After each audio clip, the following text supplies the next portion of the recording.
Hey guys, welcome to my channel. This is Kelly from Kelly's Unexplained, and I have some amazing guests with me today from the Holzer Files. I know you know them.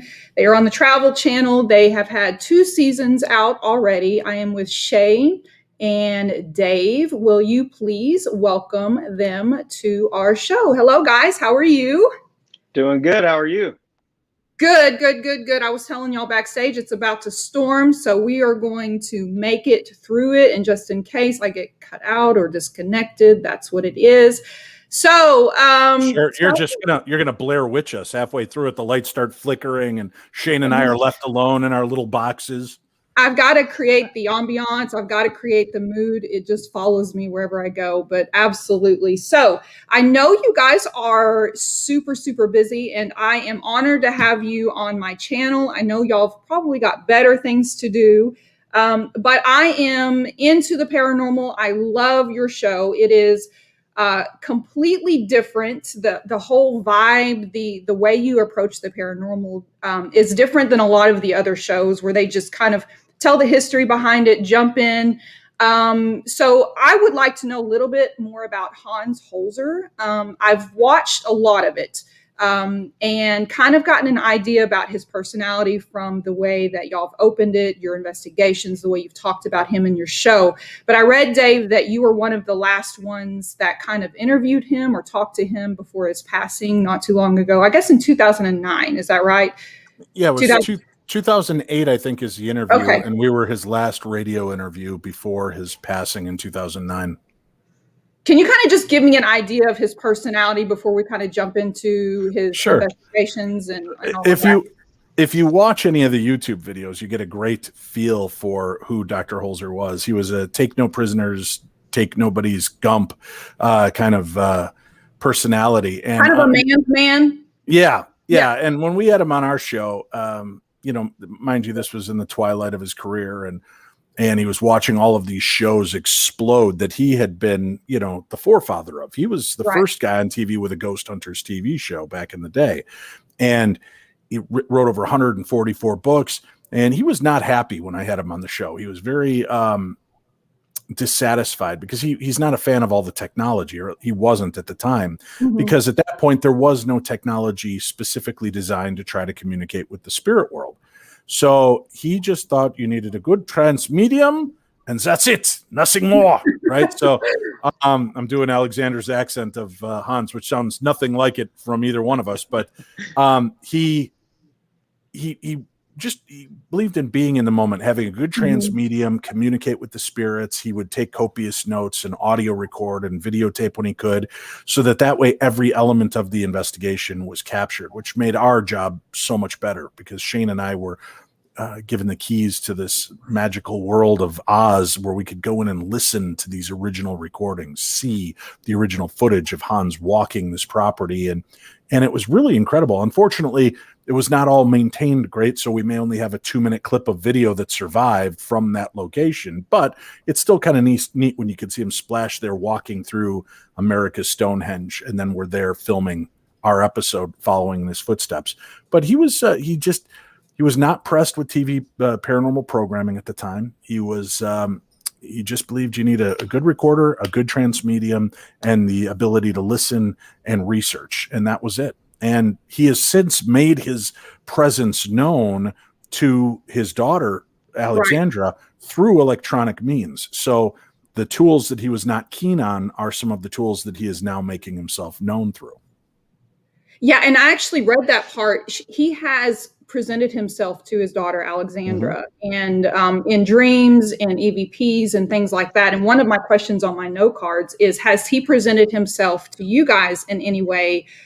Through EVPs, through spirit box sessions, through dreams? Have you felt his presence since his passing? There was one episode where Cindy felt like, and it was right at the beginning of our doing this, where she felt like he was there just observing. He wasn't communicating. Ethel and Sybil communicated to us, but out of respect for the Holzer family and the fact that Alexandra is a sensitive and a medium, and he makes himself known to her, we didn't really want to be calling on him, like the great and powerful Oz to come give us this information, because let's face it, that'd start looking pretty hokey after a while. So we just kind of let it be. But now if we're doing recordings and we start hearing this Austrian voice, put down the recorder, get back to the investigator, right? Then we would have taken it, but we never called on him. We never, I figured the guy did his piece. He investigated for 60 years. And if he wants to make himself known, he's going to make himself known. So we've just left it be. And to add to that a little bit, we always, in a sense, to me, I always somewhat like feel his presence, and not, like that spiritually, but, it's his work. So whenever we're going and doing these things, it's kind of like, it feels like sometimes he may be observing and, making sure, hey, we're doing it justice, doing it how he would want it. He put his whole life into this stuff. So, it would only make sense that he would be, from time to time, maybe just checking and saying, just making sure his work is being done the right way, and carried forward the right way. And doing his work justice, and just providing his legacy, moving it on. Everything that we're doing now, you're doing, all the paranormal is doing is from his shoulders. It's he has put it into place, and we are all on his shoulders. So Shane, as the tech guy, Dave was talking about, he was not at the time into that technology. There wasn't a lot out there to begin with. And he relied more on intuition, his own body. That doesn't, in today's time, doesn't display to the audience like most audiences want. How do you show the audience what you're feeling? You're feeling sick to your stomach. You're feeling a touch. Sometimes the audience doesn't necessarily believe that. As the tech guy, what are some things that you think he would feel about we're using? Well, I think that he would be satisfied now, because, like Dave said, at the time he didn't have these tools to be able to show you what the environment is that you could see on a piece of equipment. If there's temperature changes, if there's electromagnetic field fluctuations, stuff like that, that could correlate to people's experiences. Like, hey, there's a cold spot over here. Right. Well, now we have pieces of equipment that can validate those personal experiences. And I think Hans would appreciate that, because it would just give him extra data to go off of to add to his case file. So I think he would really appreciate where technology has come now. I think he would have appreciated the biggest tool we have in our kit, which is Shane. Thanks a lot. He would appreciate us sending Shane to the scariest parts while he and Ethel stayed somewhere else. I think Hans was very Fred and Daphne with his mediums, and he let Shane be Scooby and Shaggy in those instances. So I think he would have agreed with my methodology in that, Shane. I'm pretty sure. I'm getting a message from the other. Yes, he does agree with it. Whatever you want to tell yourself to make you feel better, Dave. So when he was investigating, he was really, really, really good about taking notes, documenting everything, and that's why you have the show you have today is based off of his documentation, his notes, and he was really one of the first ones to use a psychic medium in investigations. Like you were saying, that was one of his go-to things. Now it is kind of commonplace to use a medium. You have Cindy, Ghost Adventures uses Patty, you have the Dead Files. So it is almost essential to have a medium. It kind of validates the things that you're getting. But back then he was kind of mocked for it. What are some things that you think we're doing today that maybe are not accepted as of right now in this field, in this investigation techniques, that maybe in the future it's going to be more accepted? Virgin sacrifices. People still frown on that. Yeah, that's been a tough part, and not always easy to find one when you're investigating. I thought Shane was our best shot. No, he's got kids. Nope, got kids. So here's the thing. I'm thinking maybe SLS camera. I mean, because that's controversial. Or right.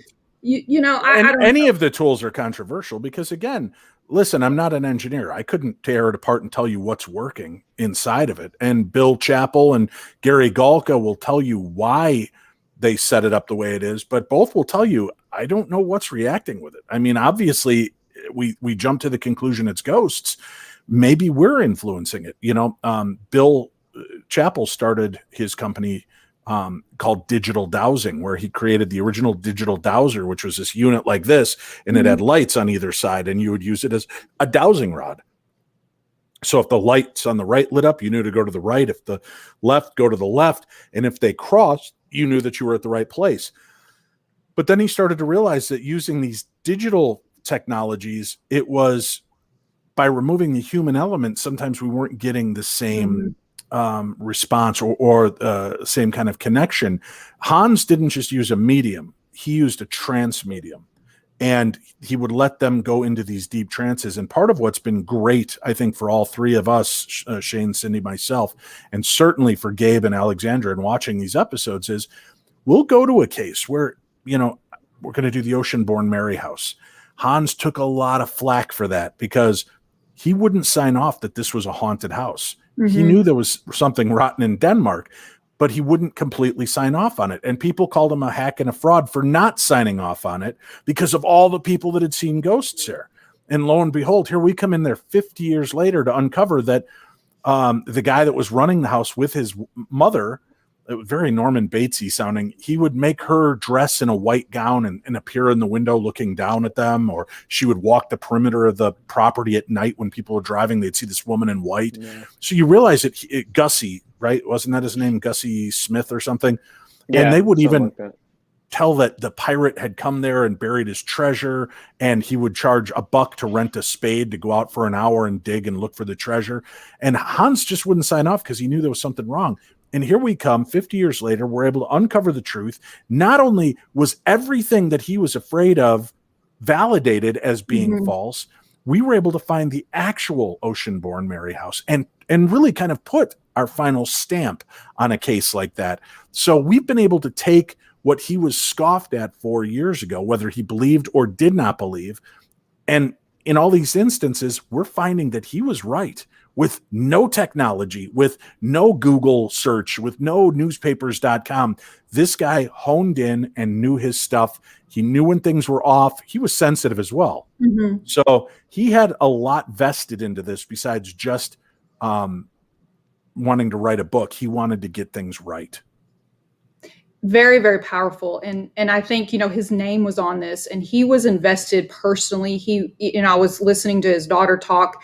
He took this personal. He was, this was his life, and he was very sensitive to the people that he worked with. I find that amazing when you watch some of these investigators go in and they want to instigate or yell or, kind of make things angry.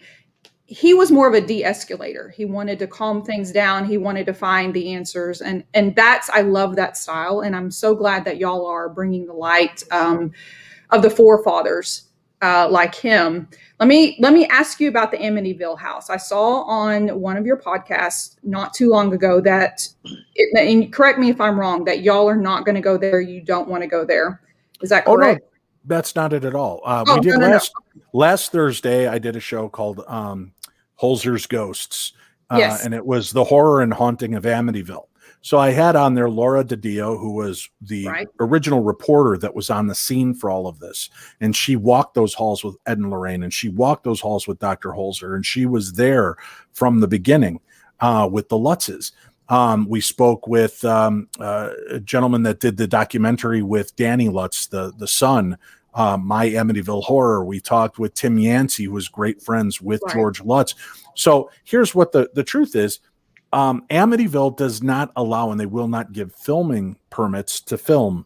So the owners could let you film in the house, but they are greatly dissuaded from allowing you to do that. They, listen, if they could have, don't you think they would have? Because they've been offered more to allow filming there for a week than their house was worth at times. So it tells you something. They just don't believe it's haunted. Well, fine, then let us come in. I worked for Ghost Adventures behind the scenes for 5 seasons, and I would make these pleas, and I'm like, well, let's prove that the house isn't haunted. Let us come in and prove that the haunting ended with the DeFeo family. And they were on the fence post, but they're like, you know what? We'd piss off our neighbors. We just don't want to bring that spotlight back here again. So the best I could do was do this episode where we still examined a Holzer case file, and we talked to the people that had boots on the ground. And we did a 2-hour show last week. We were only slated for 90. We did 2 hours. And when we signed off, everybody stayed on. We talked for another 40 minutes together. We're going to do another one because there was information we never even got to, talking about some other eyewitnesses that have been spoken to who did see phenomena there, who were witness to strange things taking place in that house. So the story of Amityville will continue, but I just don't see any time in the next 20 to 25 years, I don't see a TV show getting in there to film. Shane, I know that the murderer, what's his name? Butch DeFeo. Yes, he recently died in jail last month, I believe. Do you think that there's going to be more activity after his passing, less activity, about the same? Do you think it has an effect on it? It's hard to say. It would just be speculation. It's possible, but I think. And even Hans with the Amityville, I mean, he had his questions. He had some things regarding the case too. Short story, I don't know. It's possible it could have an effect, but I'm not sure. Yeah, that's a hard one. Let me ask you. As I understand as well, I think Ronnie Butch DeFeo Jr. Found Jesus and religion when he was in prison. Oh, yeah. So, hopefully he just went where he needs to go now for soul healing and, to face justice for murdering 6 family members. So that's probably what will happen. I don't think it'd pop up in the Amityville house, but, there's a lot of prisons that are very haunted. As a matter of fact, there were a few jails where Ted Bundy was kept that former guards have come forward to say, no, we're not going to be there at night. We've seen him. We've heard him. Prisoners have seen him standing outside their cells mocking them.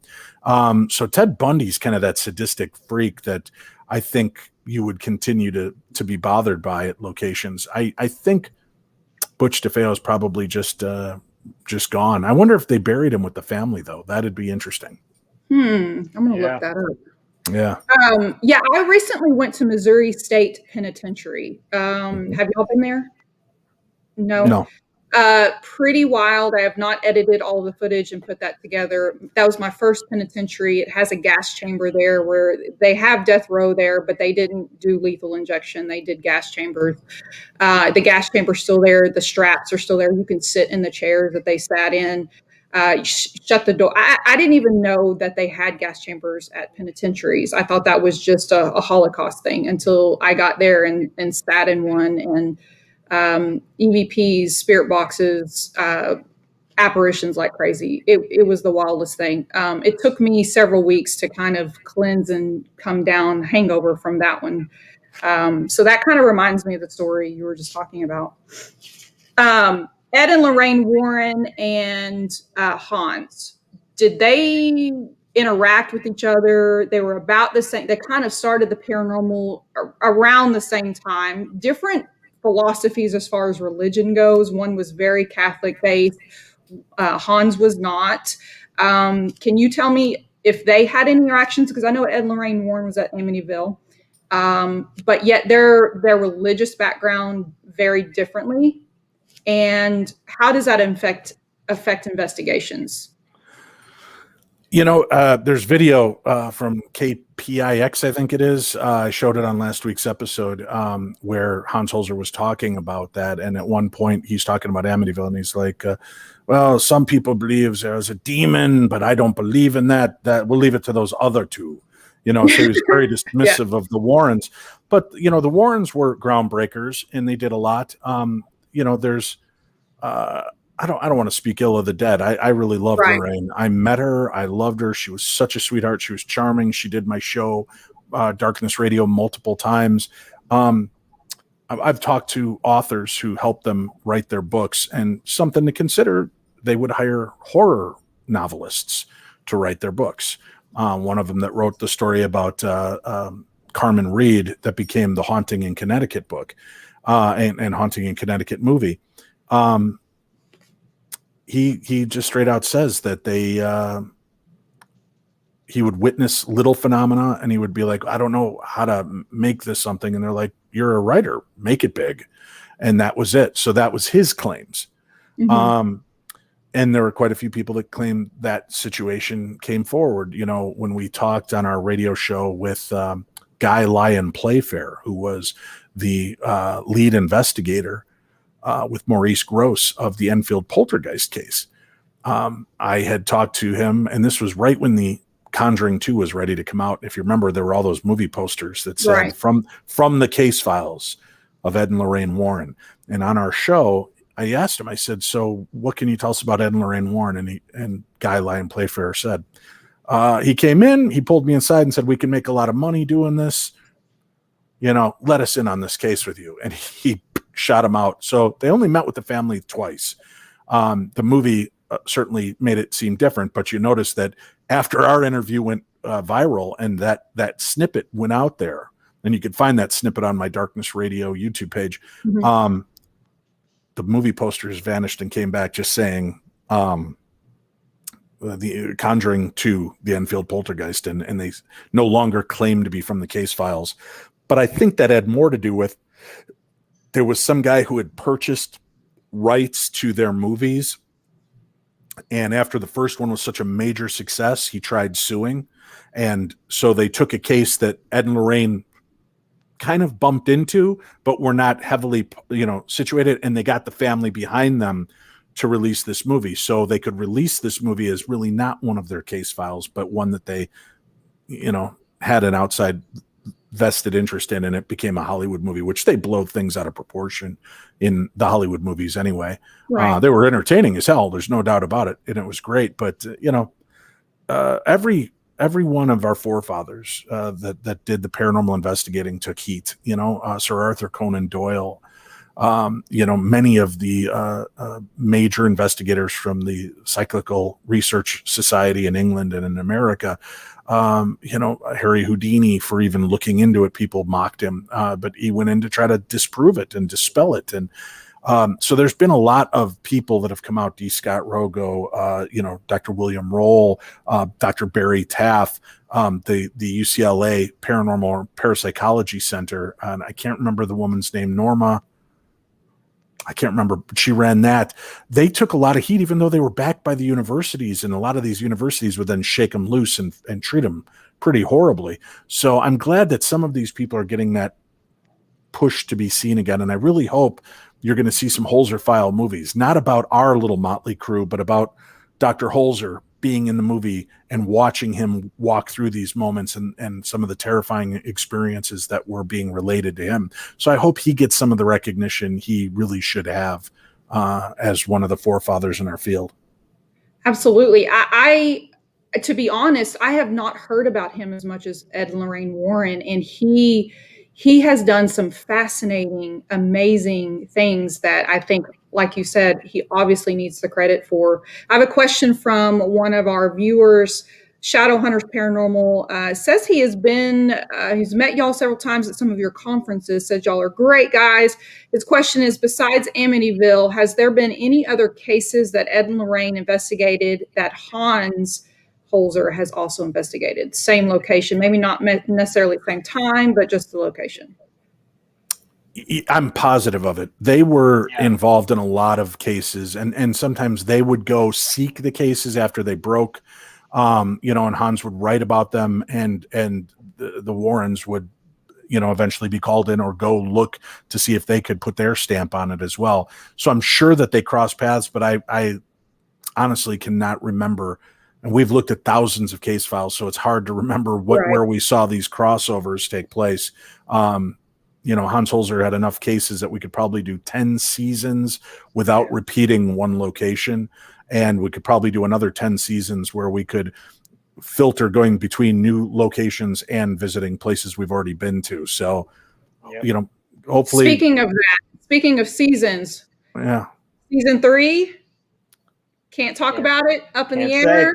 We're hoping, I can say this, both of it, neither one of us, Cindy, none of us have gotten the call to go back for season 3 yet. So does it mean it's over? No, there's been a whole bunch of new restructuring at Discovery Plus and Travel. And I think they're looking at their new streaming services, and they just released season 2 on Travel Channel. We've only been on Discovery Plus. So they're probably gauging all those metrics. So I think we've got about 4 or 5 more weeks worth of episodes that'll air on TV. And then they've got some specials that they're re-airing, which are looks at first season, where we kind of do, what do they call those, repackaged or what's reopened? Reopened. Yeah. Yeah. So you can go look, and if people are interested, go look for the Holzer Files Reopened, and you'll see every one of the episodes from season 1 where we're kind of like pop-up videoing, talking about different cases and as a part of it. So I think they're going to weigh all of that. So I would expect we probably won't hear anything realistically till fall. Oh, wow. That long. Yeah. Y'all are amazing. Y'all chemistry between you three, y'all work well together. I think y'all complement each other. And like I said, the whole vibe and the way you approach the investigations is not something that you're going to see in any other group. So if they don't, they are absolutely crazy. Well, thank you. We're hoping, thank you. It'll just keep blasting people on social media. Just keep blasting Discovery Plus and Travel Channel and tell them you demand more Holzer Files. And who knows what the future holds for any of us, but we're all open to it because we love working together. That's the toughest part of this is not hanging out together. Yeah. Yeah.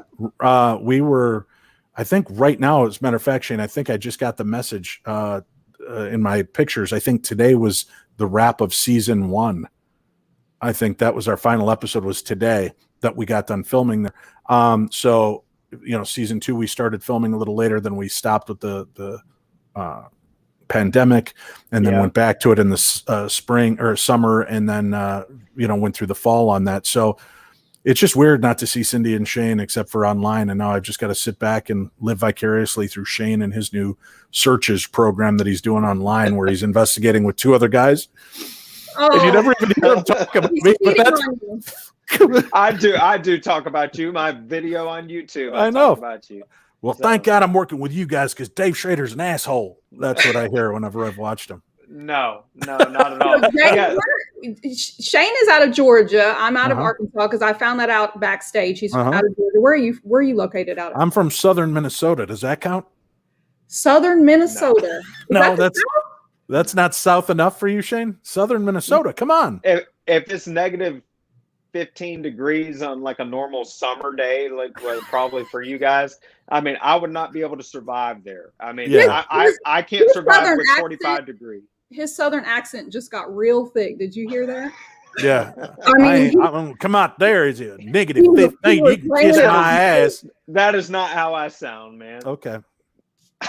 It's not.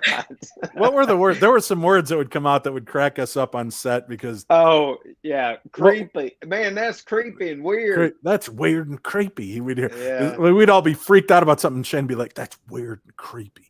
And there's just that little southern drawl popping in there. Hey y'all, we're gonna go in the basement. Well, I'm from Dallas, so do you hear a southern accent here? Yes. Do I have one? Mm-hmm. Really? Yep. Yeah. You don't sound like you're from Minnesota at all. I don't even know how Minnesotans sound. Yeah. I'm from Chicago. I grew up in Chicago, so I've got this weird blend of Illinois, Minnesotan accent. So once in a while, if I'm talking about it, you'll hear me say Minnesota. You can hear that. Yeah, Minnesota and boat, and we're going to go float on a boat this weekend. So everybody's barbecuing if you want to come. That's the Minnesotan slipping. Question: is it soda, pop, or Coke? No, Coke is a Georgia thing, right? That's a Texas thing. Everything. Well, Coke is it's everything. Yeah. You go to a Dr. Pepper, order a Coke, and then they say what kind, and then you go Pepsi or Dr. Pepper or Coke. Yeah, that's weird. I'm a soda. I'm a soda and a pop guy. That's where I grew up. So we got soda in Minnesota, pop in Chicago. Yeah. Pop. Okay, pop.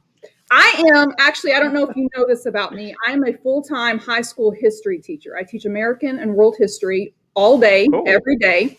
And so when I got into the paranormal, one thing that I like about your show, and Ghost Adventures does a really good job, is they bring the history of the location that kind of tell the story beforehand, because that really brings out the paranormal. And I don't think that paranormal makes sense without the history. I do think that there's a lot that you can do with the paranormal without it, but without the history, it really ties everything together.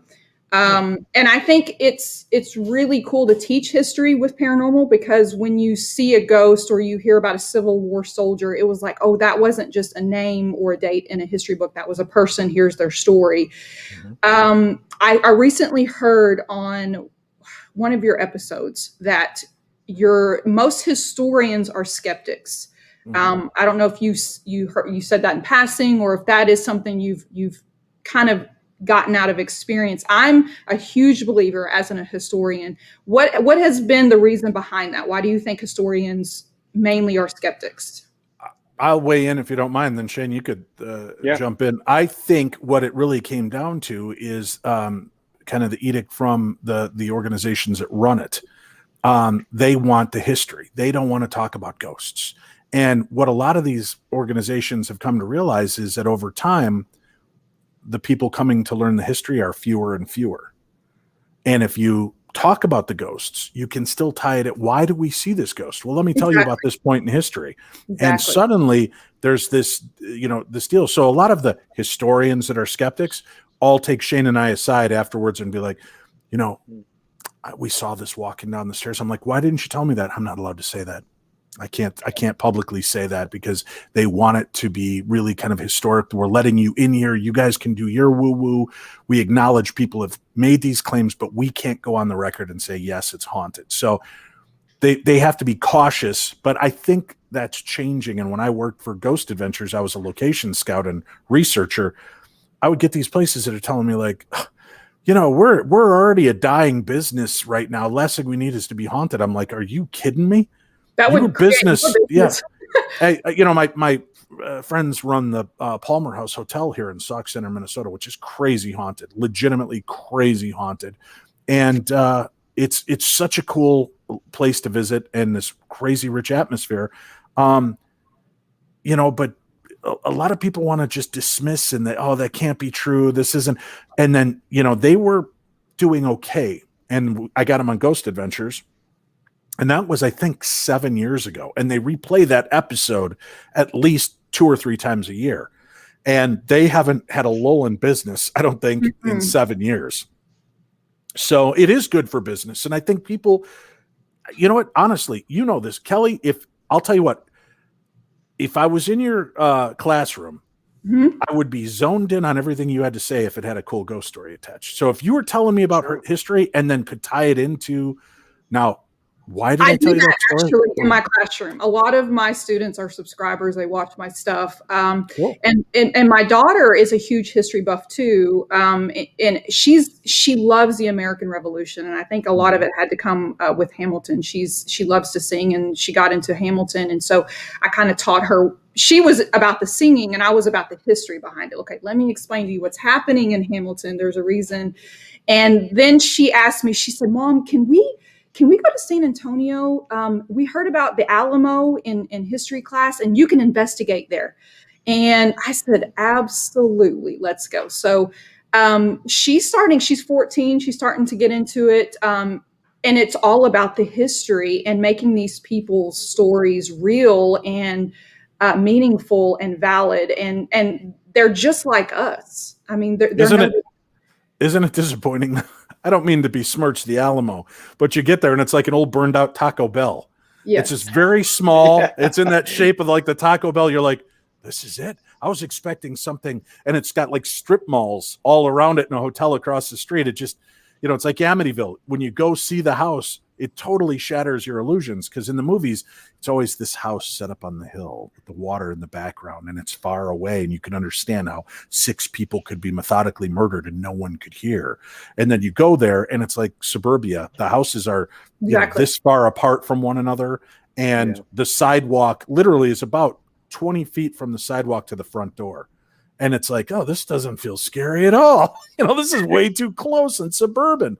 So that's Hollywood for you. Yeah. When I went there, I investigated during the day, and then they will let you use the equipment and film around it. But then as soon as you go inside the church, there's no cameras, no photographs. And I was like, they saw me filming and I had all my equipment out, and they were like, no cameras, no photographs. And I was like, what? So I literally had someone block me while I filmed, and they were kind of blocking the view, and I got it anyway.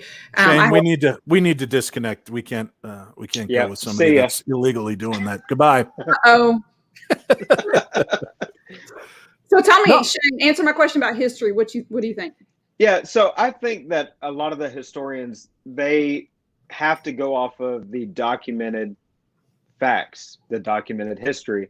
So I'm with Dave. A lot of times we'll talk to historians and they'll tell us a ghost story. Hey, we witnessed this, we saw this.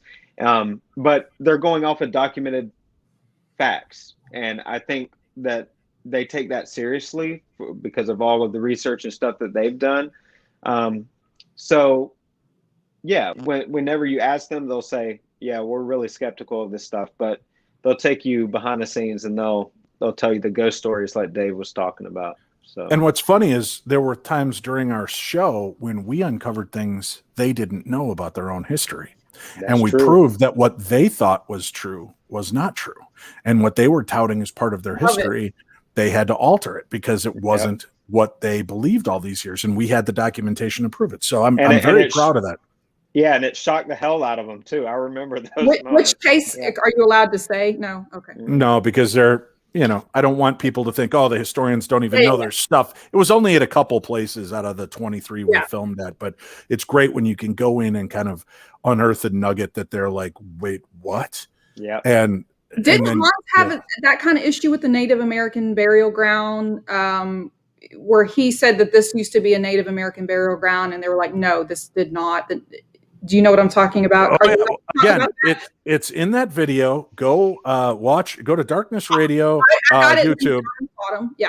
Yeah, and watch last week's episode of the Amityville, because I show that video and you see the newscaster. He's like, so it's, there was the Shinnewack and the Cherokee and he mentions all the Indians, and they were kept there, and they were buried there and such. And he goes, but we have this from the town historian, and they show this quote. He's like, these people are reaching, they're grasping. This is not true. There were no burial grounds. And Hans is like, I have all my notes directly from the librarian and historian. When we were there, we dug up all these articles. And Laura DiDio tells us in that episode that there was all this paperwork and it vanished one day. But what they didn't think about is all those papers have been scanned and they exist on newspapers.com. And now you can go refind all these articles where they talk about, on Ocean Avenue, unearthing Native American burial grounds when they were building homes.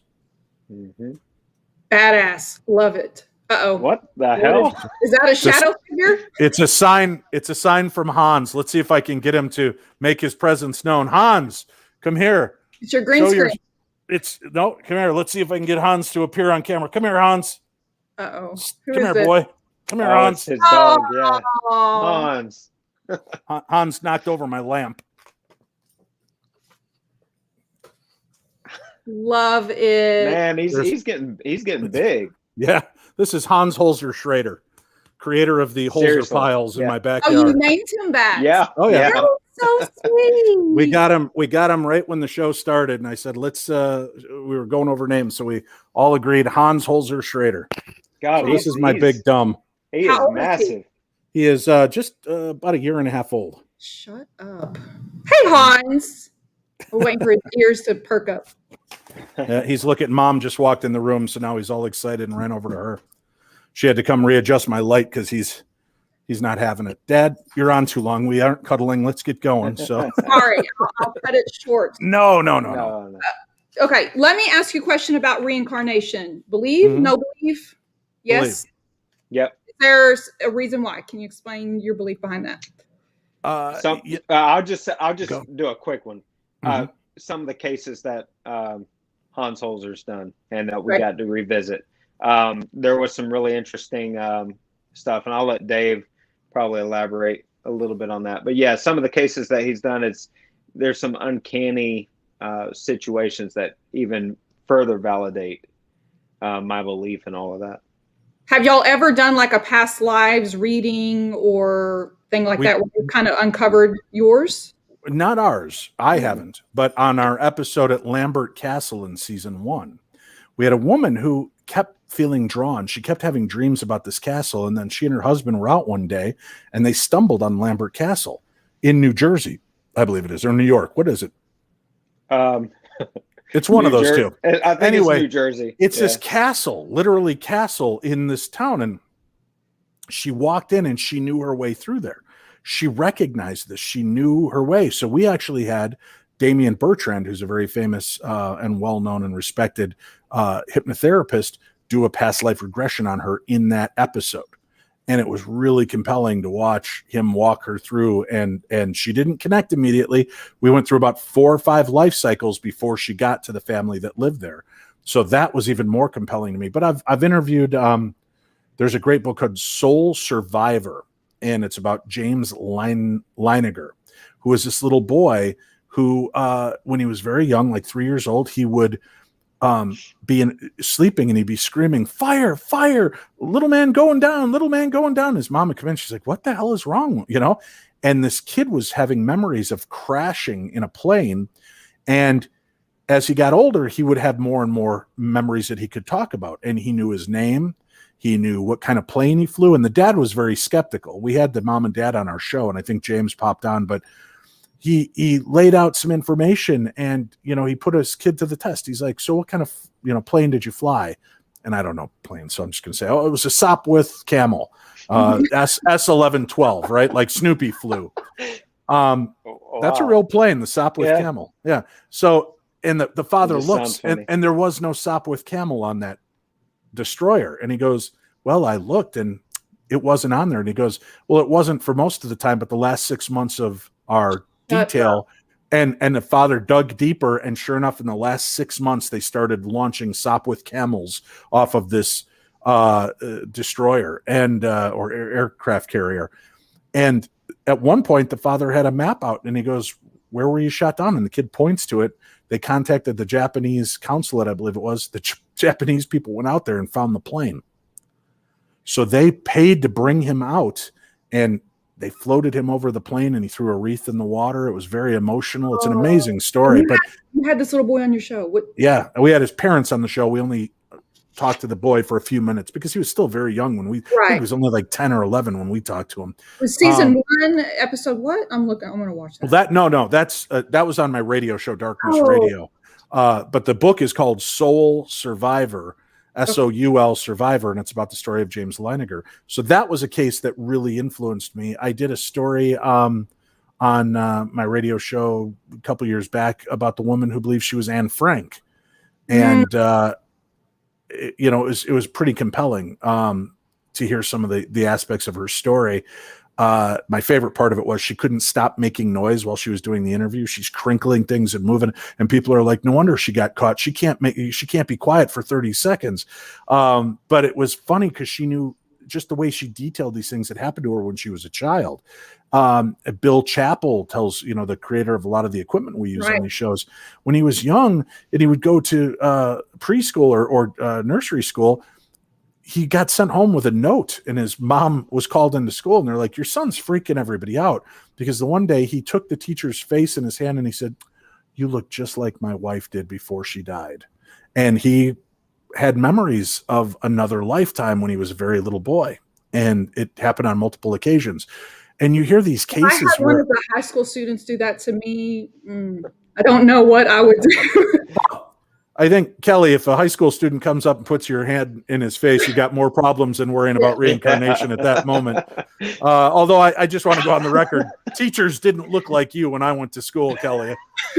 They looked like Shane, and that was even after they shaved. Man, come on, dude. That's not a slam. That's not a slam. I'm saying, but our female teachers looked more like Shane than they did like Kelly. That's all I'm saying. You got some lucky students. That makes going to school a little bit easier. And I teach history, which you would have paid attention for that too. Oh yeah. Yeah, especially if you're pretty and putting in ghost stories, sign me up. I might re-involve myself in school just for that opportunity. Just for that. You're so crazy.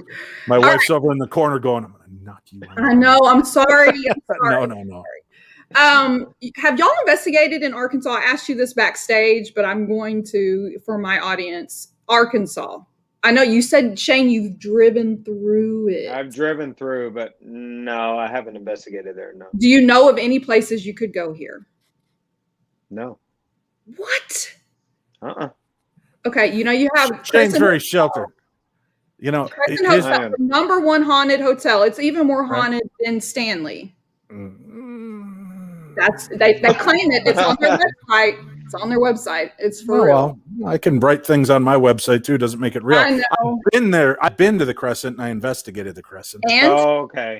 Yeah, it's crazy. It's a cool place. Okay. It's got some great history and weird activity. And here's something cool. When you're in town, you can go to a place called Intrigue Theater, which is an old church right down the road from there, and they do a great magic and illusion show that's like this Victorian spiritualist magic show. We've had them on our Darkness radio show in the past. They're great, but it's a cool area. I was in Ola, Arkansas when I was a teenager and had some weird stuff happen. And Ola, Arkansas?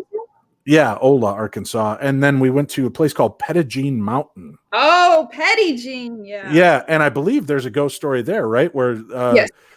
She was waiting for her lover to appear and he didn't, and she threw herself off the cliff and died, and then he showed up 10 minutes later because he's a guy. And he stopped for a Slurpee and a chili dog at 7-Eleven before he got there on his horse and buggy. But and then supposedly you have the Arlington Hotel, which is where oh my goodness.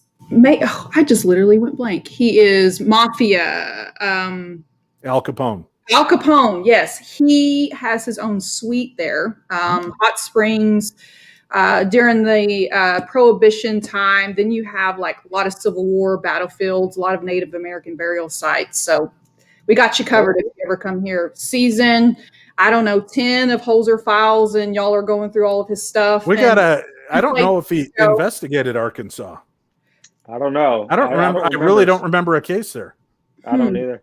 Yeah. He liked Europe and he liked the East Coast. Mm-hmm. And Hans is a lot like Shane. His big expenditure for the week is going from North Georgia to South Georgia, and that's about as far as he'll travel. Or maybe across the line to Alabama.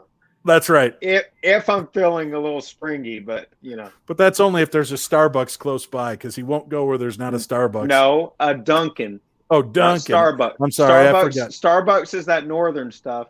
Is Dunkin' Donuts. I forgot. Dunkin'. So what's there in Georgia to investigate? She's calling you out, son. Did you hear that? Man, a lot of Georgia? Stuff. He's like, a lot of stuff. Because I asked him, I was like, what's there in Arkansas? He's like, I don't know. Nothing. No, but like there's a lot of places in Savannah. The Sorrel Reed House, the old Pink House, the Moon River Brewery. I can't even say that word. Brewery. Brewery.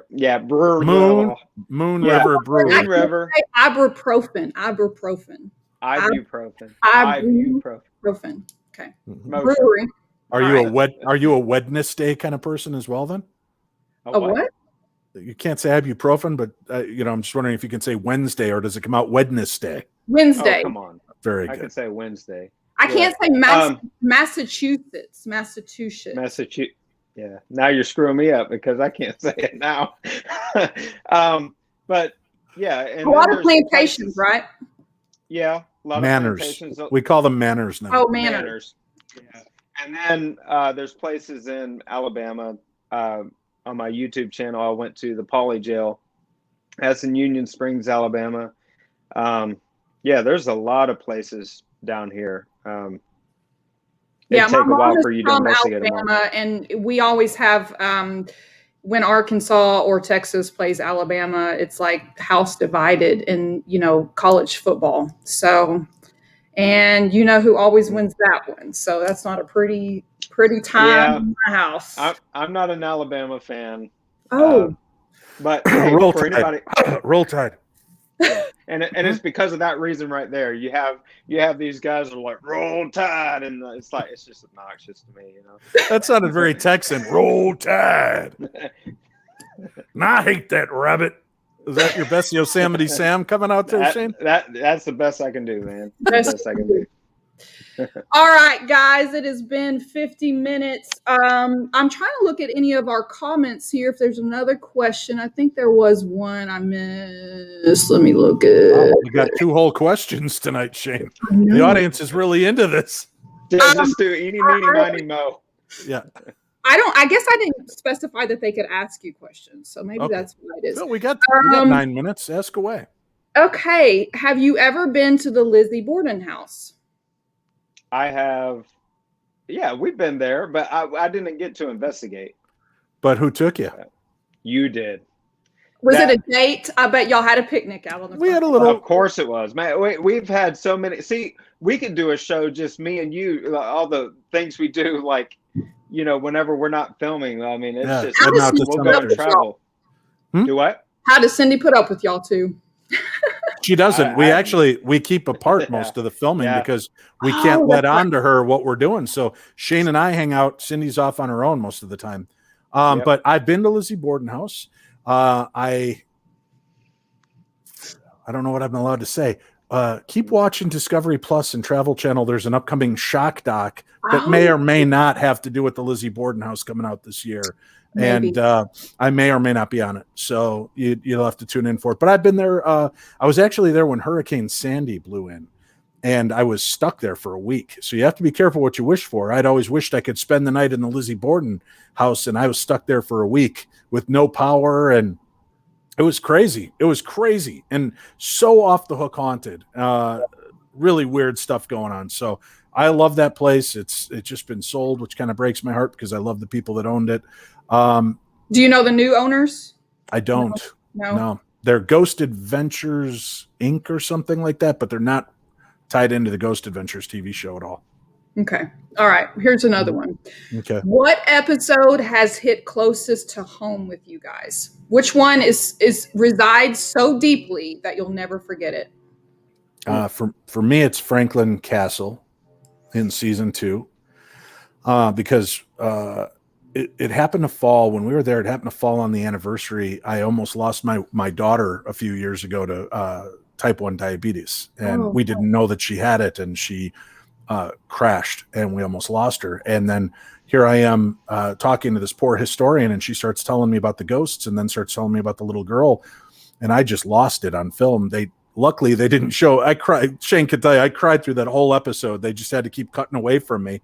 But in the end, I got real choked up, and I actually had my daughter participate in that episode. So my daughter made a video that we played of her trying to communicate with the little girl's ghost and asking questions, and we got response, and we caught what I still think is one of the top 2 ghosts ever caught on film. And I think the other one was also on our show. And I don't mean that rudely or arrogantly, but those 2 episodes stand out to me because of my daughter's involvement, and then the Forever Home episode where we caught this giant manifestation right in front of the camera, and then it went up the stairs where Cindy and I were investigating, and then you hear Cindy and I go, "Oh, something just came through the door," and it's timed perfectly with this thing going up the stairs. So that was crazy. But those 2 stand out to me probably as the most powerful of the episodes. How old is your daughter now? She's 14. My daughter's 14. That is amazing. So glad that she made it. Have you ever thought, has she ever been interested in investigating with you or into this? Yeah.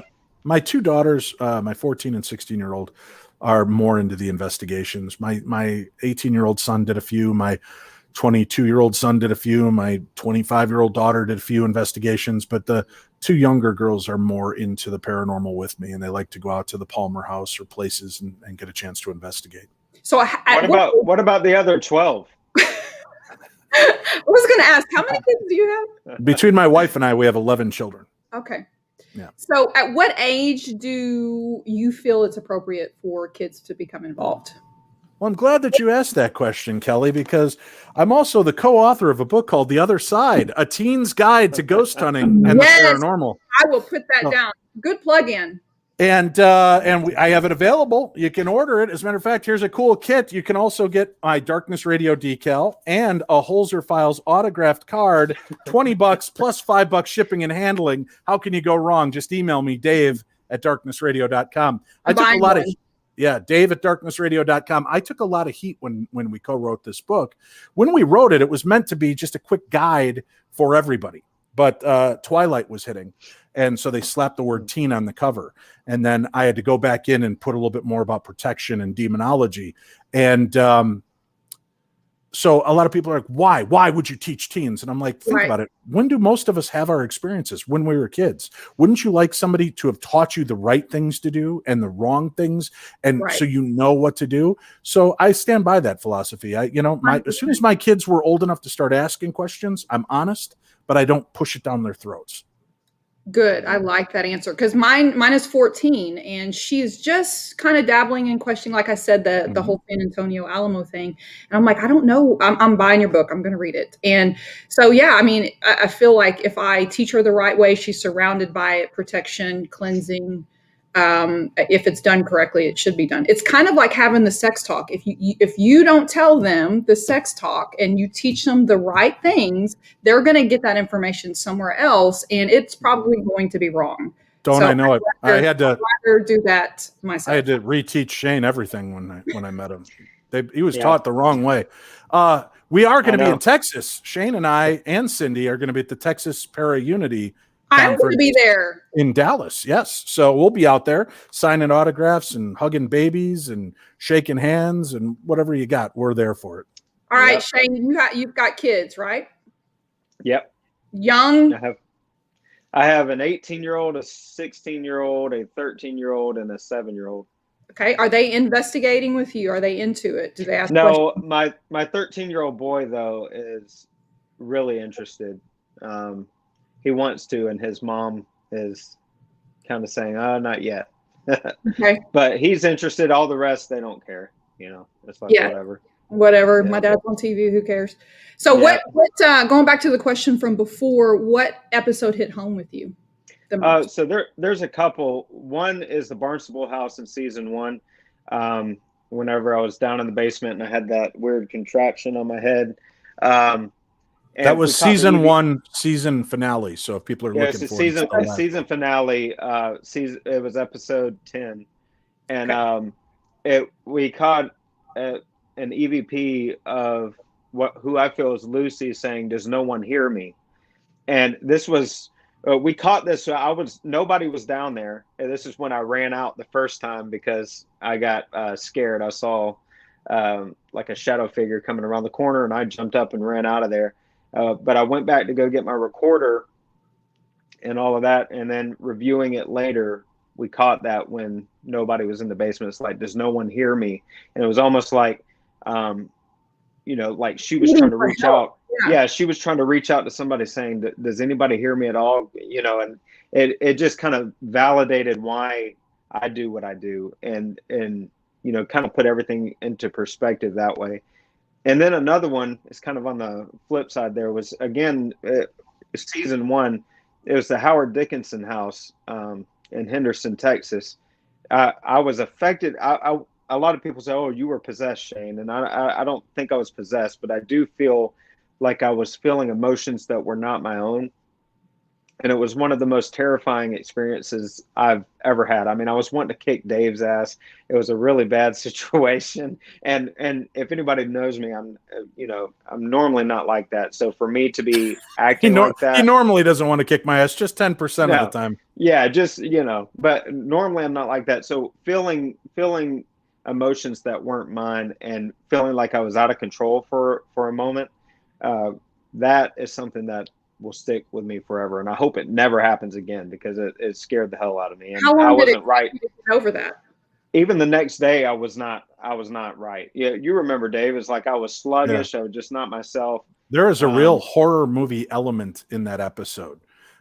There's one scene where Shane is just getting more and more agitated in the basement, and I'm upstairs trying to do an EVP session, and I've got my back to the door, and I'm talking to this chair where this ghost has been seen, trying to communicate. And it freaked out our camera guys and our editors when they saw this footage because Shane is down in the basement. All of a sudden he just stops what he's doing. And he kind of looks up and just stares at the infrared camera. And then he turns around and they cut to me doing my EVP. And then they cut back and the door is shutting and Shane's gone. And the last thing he said is he wants to hit me. And then they cut back and you see me doing the EVP. And when they pull to the door, Shane is standing in the door just staring. And he's like, not there. And then, I don't remember that. I don't remember did you doing know right away, Dave, this was not right? Oh, no, I didn't know it until I watched the episode. I didn't know that he had. And here's the creepy part. You see him there staring in the doorway, and then they cut back to me and cut back, and he's not in the doorway anymore. And that freaked out our editors. He had made his way back downstairs, but it was just that split second timing when he stopped in the door. He heard me and knew I was doing something. He didn't want to interrupt me, and he turned back around, but he was still being influenced. And then Cindy picked up on it and came down. And we tried to do that little experiment in the basement, but we captured, we caught our first apparition on camera in that episode. Yeah. Yeah, it was like an ectoplasmic, like a mist or something, right? Yeah, in the cameras. And then what I wish they would have shown it too is both of the laser grids shut off at the same exact time, and that does not happen, okay? Because these are battery operated. So for them to dim, like normally if you press the button, they'll turn right off, and that's it. But for them to dim slowly and turn off both at the same time. And they were two different independent units, not tied together. Right, both two shut independent units. As this thing went up the stairs, both powered off. Yeah, I think Holzer would totally approve of that technology.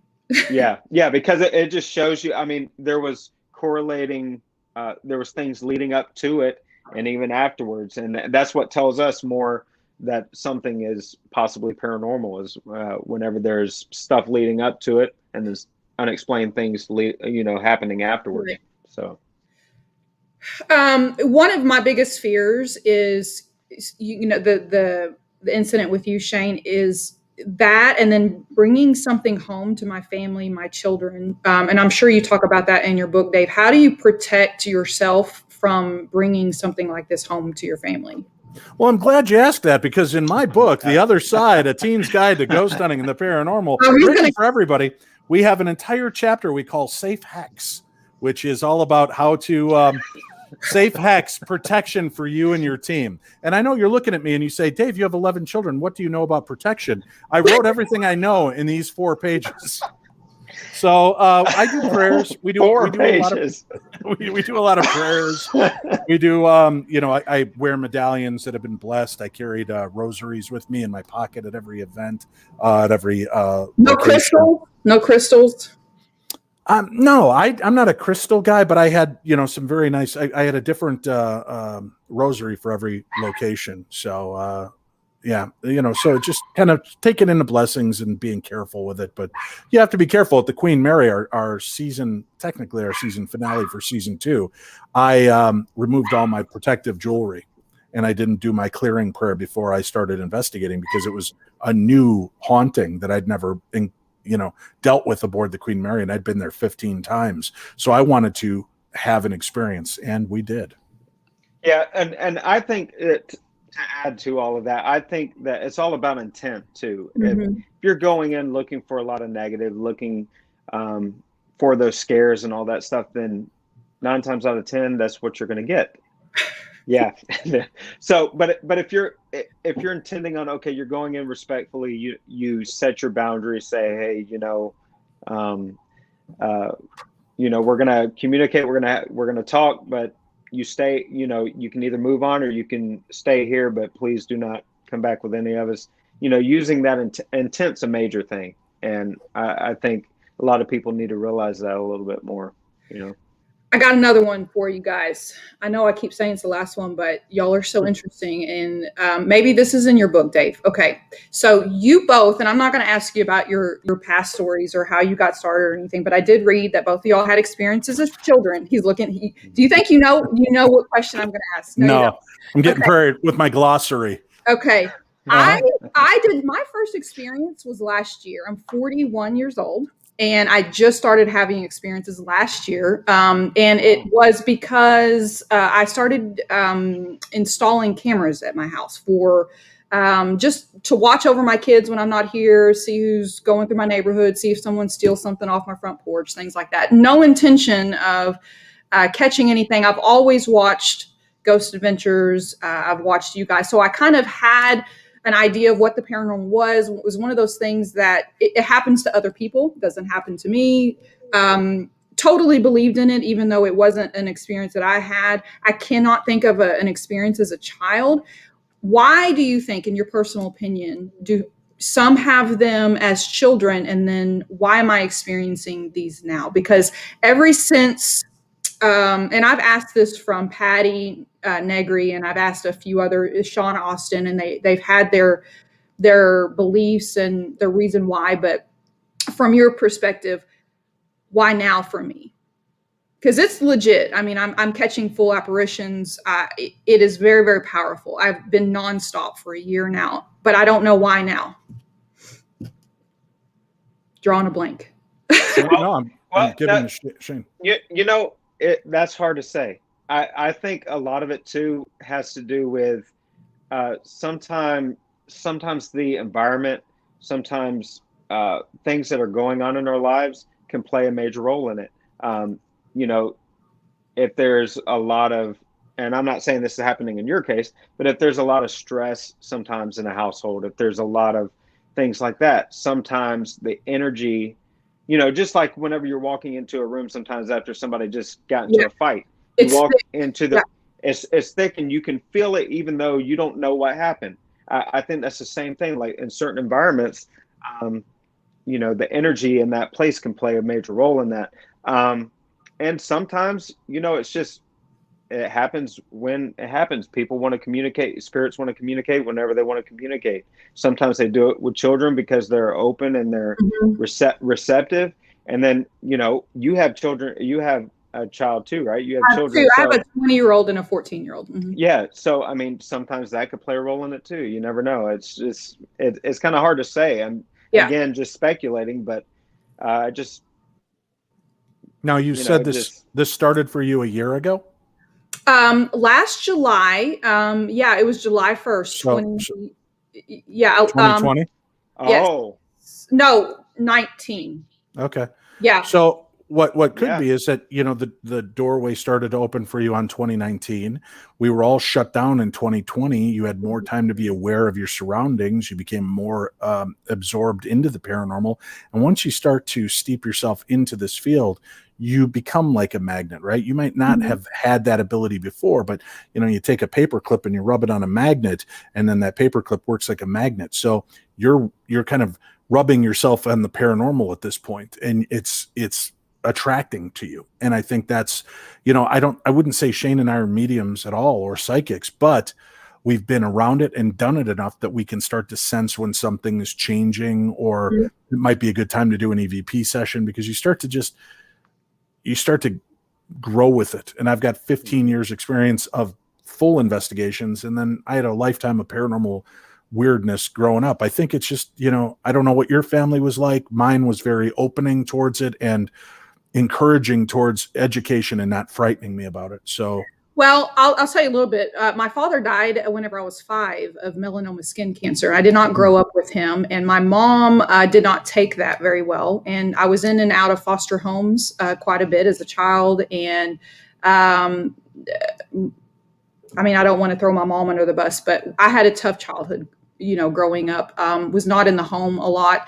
And so I didn't grow up with religion. I didn't grow up with support on either side of it. I've always tried to communicate with my dad, never really felt anything. And then all of a sudden it's just like, bam, it's a tidal wave, and I'm loving it. I'm welcoming it. So Sean was saying, I don't know if you know Sean Austin, he was saying maybe your aura, the color of your aura has changed, and that spirits maybe are seeing the color, and they're like, okay, this color indicates that she's open to it. She can talk. She accepts us. We feel like we're being invited to her. I don't know if I was just closed off as a child because my childhood was so hard, and I just had this wall that they couldn't break through. But I wish I'd had experiences as a child. I'm trying to remember, but just not there. Well, it could have been, and sometimes a lot of people say I've never had an experience, and maybe you have, and maybe because of that traumatic time in your life as a child, maybe it's you weren't paying attention or whatever. But like Dave was saying too, is the state of the world really? I mean, we haven't seen anything like this in our lifetime. Energy. Yeah. So that energy, just like I said earlier about stepping into a room. I mean, well, the whole earth, the whole world right now is in kind of disarray, and maybe that could have opened something up, and that's why you're seeing things now, and you're seeing more activity. Well, I appreciate you guys. Thank you so much. You're so intelligent, and I know it's probably late for you guys. It has been an absolute honor, and all of your links are down below. Your Darkness Radio podcast, your Twitter, your Facebook, your Instagram for both of you gentlemen. I'm going to put your book down there. And thank you so much for your time, and y'all have been lovely. And everyone, if you will please go watch Holzer Files and retweet the heck out of Discovery Plus and get the Holzer Files back on for season 3. We're going to run a campaign and sign petitions and do what we need to do on our end. Well, go watch it on Travel Channel now. Every Saturday they're releasing new episodes. So make sure that you watch the episodes if you didn't see them on Discovery Plus. And if you have Discovery Plus, put them on in the background and just let them run all day long. The more views, the more people are tuning in, the more people hear about the show, the better the chance you'll see the three of us reunited at some point to delve deeper into the case files of Dr. Hans Holzer. That's right. All right, guys. Thank you so much. Thank you. Thank you. Right, appreciate bye. it. Bye-bye. Bye-bye.